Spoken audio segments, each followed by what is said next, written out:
নমস্কার, আমি হলাম সুজিতা দাস, স্টে ফ্রম কলকাতা। আমি আজকে আপনাদের সঙ্গে শেয়ার করব অযোধ্যার ট্যুরও কিছু অংশ। চলুন তানে শেয়ার করব। আমরা হাওড়া থেকে ধুন এক্সপ্রেসে 8:20-তে উঠলাম, দিয়ে তারপর দিনও 4:30-তে ট্রেন অযোধ্যা ধাম স্টেশনরে নামলো। এই দেখুন, আমরা অযোধ্যা স্টেশন ধামে নামে ওখানে অযোধ্যাতে দুটো স্টেশন আছে, একটা অযোধ্যা ক্যান্ট আর একটা অযোধ্যা ধাম। আমরা অযোধ্যা ধামে নামিয়ে এই দেখুন এলাম অযোধ্যা ধামে। তার স্টেশনের লুকটা খালি দেখুন গাইজ, কি সুন্দর হয়েছে, সাফ সুতরা আর কি সুন্দর লাগছে, পুরো যেমন লাগছে এয়ারপোর্ট মতন। আর দেখুন, আমরা যখন 4:30টার সময় নামলাম তখন দেখলাম সূর্য অস্ত হচ্ছে, তার লুকটা একটু আপনাদের সঙ্গে শেয়ার করে দিলাম। আর দেখুন গাইজ, অযোধ্যা ধামের স্টেশনের লুকটা খালি দেখুন, কি সুন্দর কারুকার্য হয়েছে। এখানে হলো একটা কাঠবিড়ালির স্ট্যাচু বানানো হয়েছে, আর কি সুন্দর লাগছে। এখানে লিফটও আছে, ওখানে লিফট আর এক্সিলেটরও সুবিধা আছে। তারপর আমরা হোটেল গিয়ে ওখান থেকে আমরা খেতে বেরোলাম। খেতে বেরিয়েছি, কি ধোঁয়া রাস্তায় ওঠা। তখন বাজে 7টার সময়।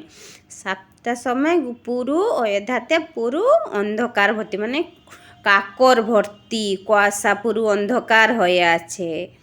এই দেখুন গাইজ, পুরো অন্ধকার, চারদিকে পুরো ধোঁয়া, আর কথা বলতেও মুখ থেকে ধোঁয়া বেরোচ্ছে। অত ঠান্ডা তখন ছিল, সেদিনকে ছিল মানে ডিসেম্বর 16 তারিখ, তো খুব ধোঁয়া, খুব ঠান্ডা ছিল। তারপর দিন আমরা চলে নেক্সট ডে আমরা ঘুরতে বেরোলাম সকাল থেকে। ফার্স্ট গেলাম লতা মঙ্গেশকর চক।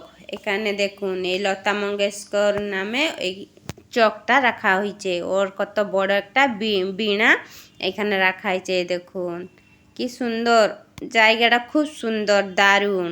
এরপর আমরা যাব এটা ধনু। দেখুন গাইজের রামজির ধনুর পিকচার। এরপর আমরা একটু ওই চারদিকে ঘুরে টুরে তারপর যাব আবার কিছু রামপিড়িতে।